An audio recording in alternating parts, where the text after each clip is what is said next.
Καλημέρα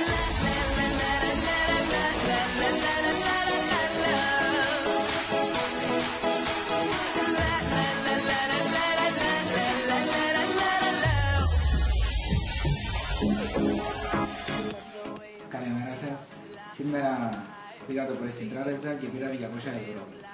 Πριν 3 μήνες περίπου ακούσα για το σύστημα MMM του Σερκέη Μαυρότη ότι ξεκινά να βγαίνει και εκτός Ρωσίας και είπα να δοκιμάσω. Έβαλα 50 ευρώ για 3 μήνες.